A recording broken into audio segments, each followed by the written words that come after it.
Sutton Stracke admits it could take years to fix things with RHOBH co-star. Sutton Stracke admitted that her relationship with Dorrit Kemsley could take a long time to repair, but she's confident it can be done.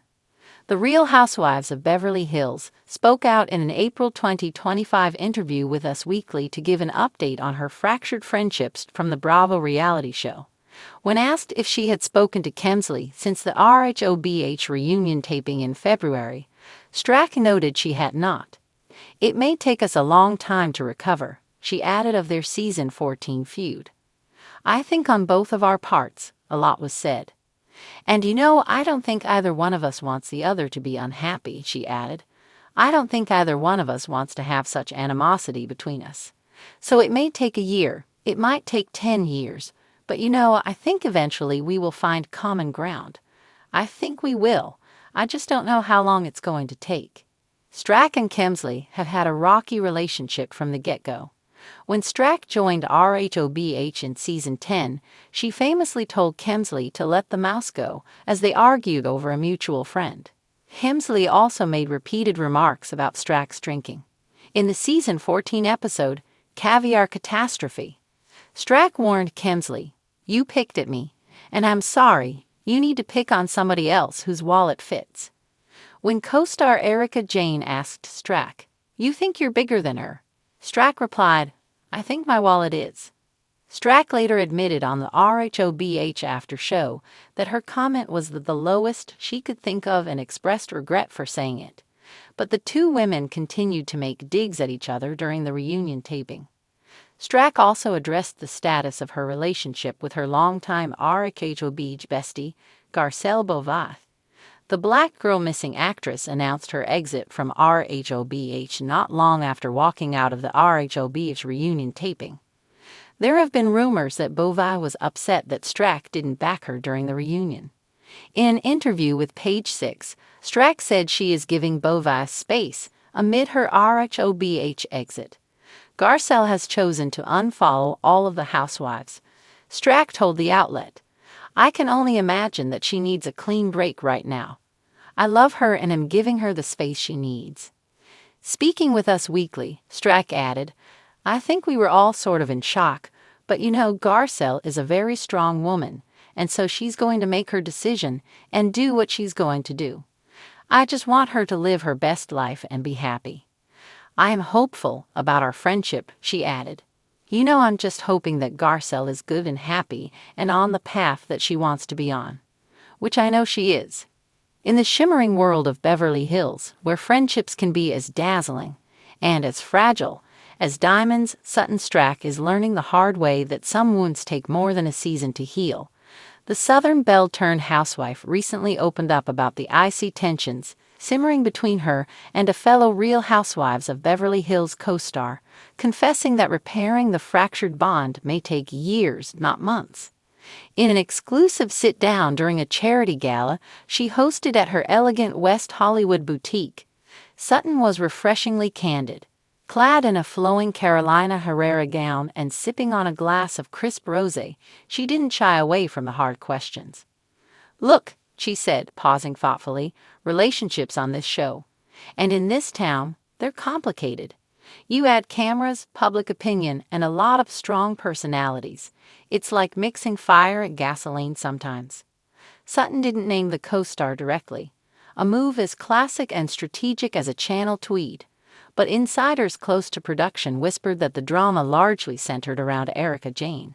Their relationship, already frayed by seasons past, hit a new low this year after a series of biting exchanges and uncomfortable confrontations that played out both on camera and off. "It's not that I don't care," Sutton continued, carefully selecting her words. "In fact, it's because I do care that it's going to take time. True forgiveness, rebuilding trust, that's not something you can fake for television. You can't film an apology and expect everything to go back to brunches and Botox overnight." Fans of RHOBH know all too well that Sutton's version of working it out involves layered conversations, a lot of tearful honesty, and sometimes the kind of awkwardness that could fill a designer showroom. But Sutton isn't rushing the process this time. "I'm not going to put a Band-Aid on it," she said, firm but still tinged with sadness. "If we fix it, it's going to be real." A major source of tension reportedly erupted during a cast trip earlier in the season, an event that sources say devolved from champagne to chaos within hours. Heated arguments, whispered alliances, and a now infamous dinner party blow-up left Sutton emotionally drained. "Sometimes you realize that someone isn't hearing you," Sutton reflected, "and you start to wonder if they ever truly listened in the first place." Despite the hurt, Sutton maintains she's open to reconciliation, but only on authentic terms. "It's about growth," she mused. "I'm not the same person I was when I joined the show. And honestly, neither are the people around me. That's natural. But when hurt lingers, healing becomes its own journey." At 52, Sutton knows a thing or two about patience. Before she graced reality TV screens, she navigated the intricate social circles of Beverly Hills with the finesse of a woman who understood the unspoken rules. Loyalty was prized, discretion was expected, and second chances were rare but valuable.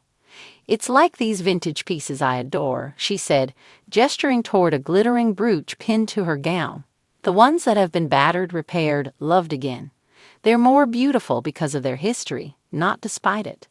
Her approach to friendships, and to conflict, is no different. Sutton isn't interested in smoothing things over just to secure a splashy final reunion hug. If it takes 2 years, she's willing. If it takes 5, she'll accept it. However, some castmates aren't holding their breath. Sutton has a heart of gold, but she's stubborn, one insider confided. When she's hurt, she builds walls. Very tall, very elegant walls, and it's hard for people to climb back over them. Even so, Sutton insists she's doing the internal work necessary. Therapy, meditation, long walks in Beverly Gardens Park, and a strict no late-night texting rule have all become part of her post-conflict toolkit. "You can't heal if you keep picking at the scab," she said with a small smile. "Sometimes silence is kinder than words." Of course, in the heightened universe of The Real Housewives, where silence can be interpreted as a snub and forgiveness often comes attached to a contract renewal, it remains to be seen whether Sutton's path to peace will be smooth. Cameras are already rolling for the next season, and the producers, ever the alchemists of drama, are reportedly encouraging one-on-one sit-downs between the feuding stars. When asked if she was nervous about that, Sutton chuckled. "I mean, isn't everyone nervous before a showdown? But nerves aren't a bad thing. They mean you care about the outcome." Still, she's realistic. You can want peace with someone, and they might not be ready for it. Or you might realize that what you had wasn't real to begin with. That's hard to admit, but it's part of life. As for what viewers can expect when the show airs, Sutton teases that the season is full of shockers, tender moments, and yes, a few heartbreaks. But she's proud of the vulnerability she's showing. "At the end of the day, all I can control is myself," she said. "I'm committed to being honest, even if it's messy, even if it's painful. That's the only way anything real can grow." The night wound down with Sutton posing for photos, greeting well-wishers, and slipping a few last glances at her reflection. Ever the perfectionist, before heading home. Yet her words lingered long after the final camera flash. Fixing things, real fixing, doesn't happen in a weekend getaway or a lavish dinner party. It happens in quiet moments, painful reckonings, and sometimes it takes years. In Beverly Hills, where everything from loyalty to love can be fleeting, Sutton Stracke's commitment to genuine healing feels refreshingly and bravely real.